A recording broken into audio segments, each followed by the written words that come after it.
皆さんこんにちは。フランス在住の親指プチコです。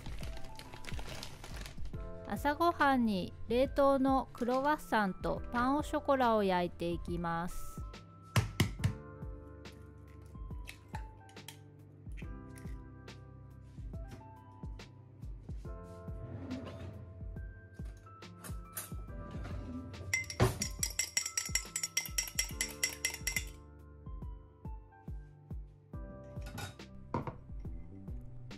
照りを出すために卵を表面に塗って焼きます。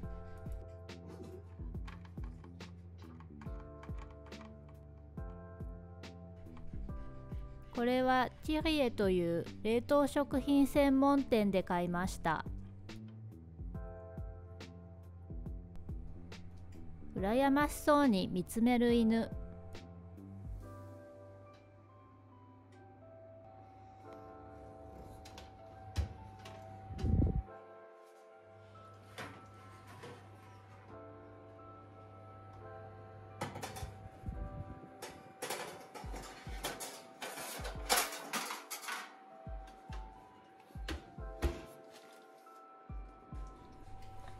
オーブンで20分ほど焼いて完成。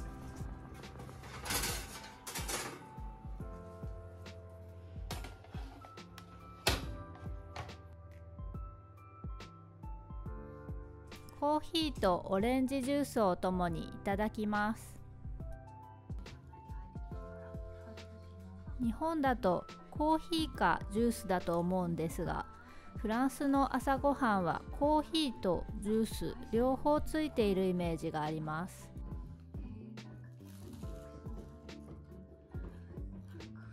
最初は違和感がありましたが、今はどっちもないとなんとなく物足りない感じがします。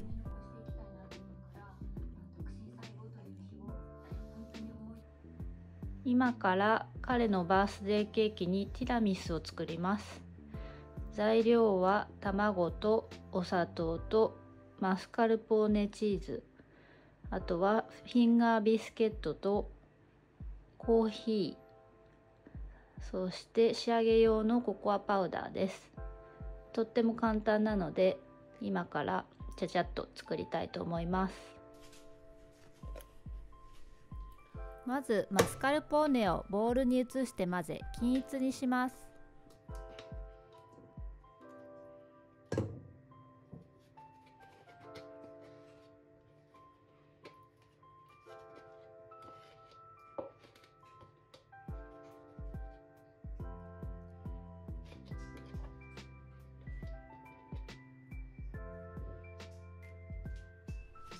私はミキサーを使っていますが、使わなくてもできます。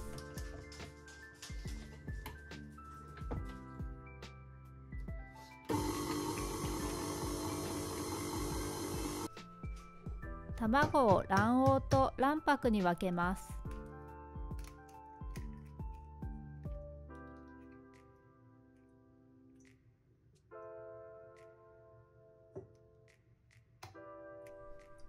彼がでっかいティラミスを食べたいというので倍量で作ります。参考にしたレシピは概要欄にリンクを載せておきます。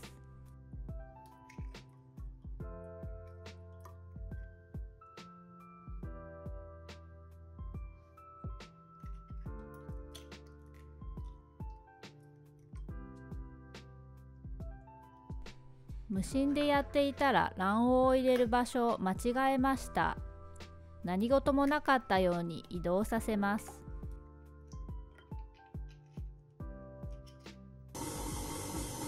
マスカルポーネに少しずつ卵黄を加えて混ぜます。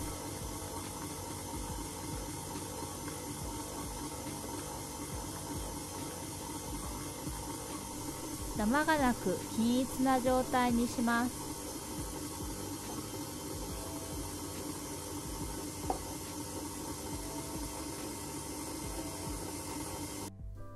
次に卵白を泡立てます。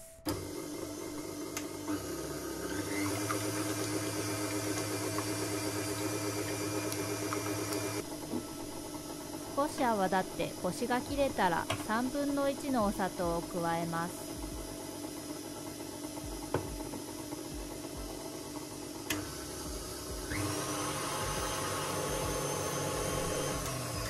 らに泡立て、少し泡立て器の跡が残るくらいになったら、さらに3分の1のお砂糖を加えて混ぜます。白っぽくしっかり泡立て器の跡が残るようになったら、最後の3分の1のお砂糖を加えて混ぜます。最後は低速で混ぜてきめを整えます。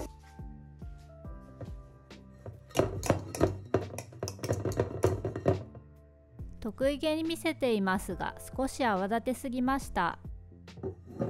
マスカルポーネのボウルにメレンゲを3回に分けて加え、その都度ゴムベラで切るように混ぜます。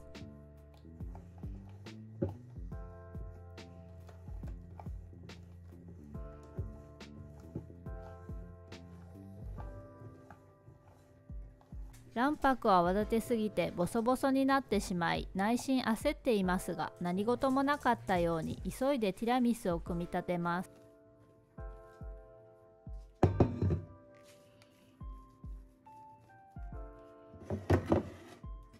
最初にマスカルポーネの生地を器に均一に伸ばして、その上にコーヒーをたっぷり染み込ませたフィンガービスケットを並べていきます。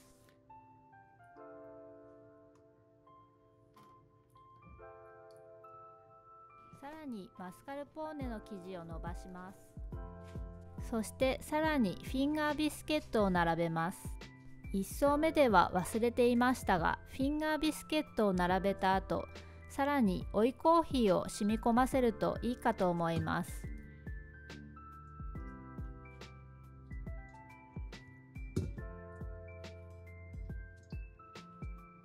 そして最後のマスカルポーネ生地を入れ、表面をならします。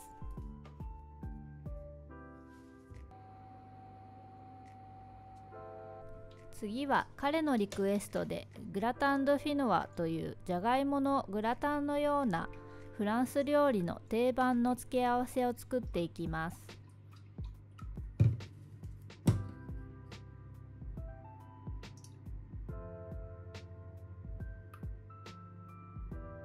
フランス料理では定番でも、私の中では定番ではないので、今回初挑戦です。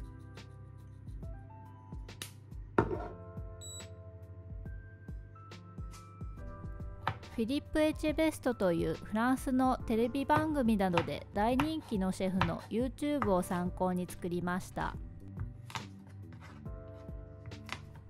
リンクを概要欄に貼っておきます。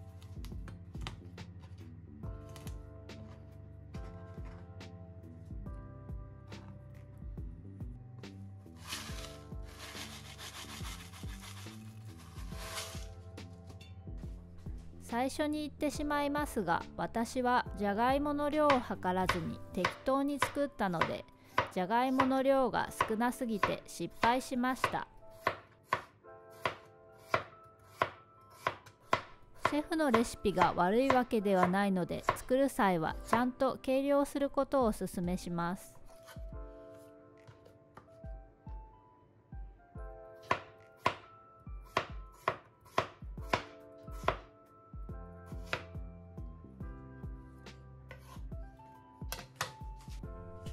レシピ自体はとってもシンプルで簡単なので、フランスのクラシックの味を味わいたい方はぜひ作ってみてください。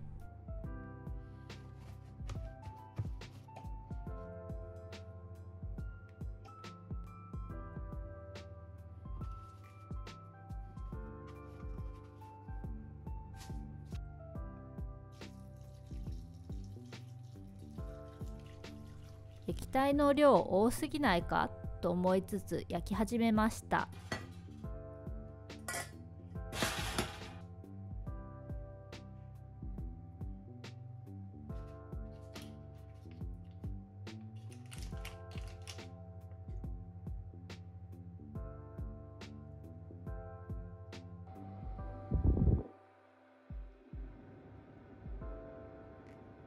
焼き上がりました。今からステーキを焼こうと思うんですけど、ステーキの焼き加減を、指で触って判断する方法を彼に教えてもらいました。こうやって親指と人差し指を合わせてこう触った時にこの硬さがブルー、親指と中指これがレア、親指と薬指これがミディアム、親指と小指これがウェルダンっていうことでした。フライパンにバターを入れ中火で熱してステーキを焼いていきます。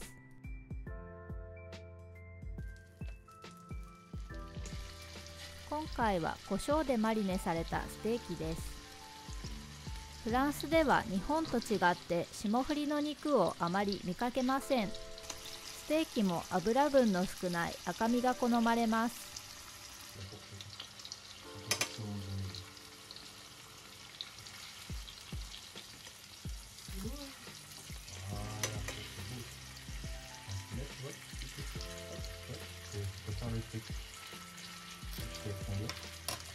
Là, tu as la bonne surface. Là, c'est pas bleu, là, tu es sur du sénat. Donc, prends ça comme rapport, comme...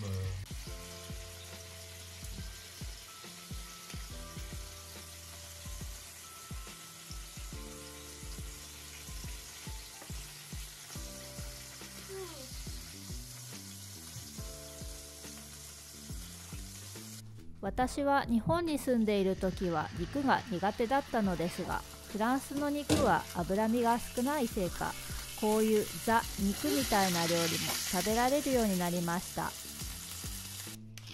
付け合わせを添えてワインも用意し、誕生日ディナーいただきます。犬もいつも通り真ん中に着席。いただきます。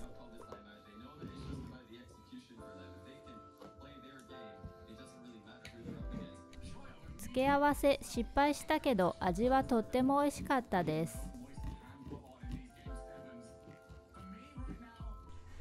ステーキも美味しく焼けました。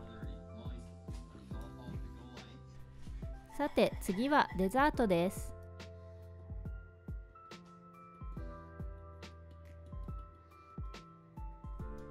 仕上げにココアパウダーを振ってろうそくを立てて巨大バースデーケーキ完成。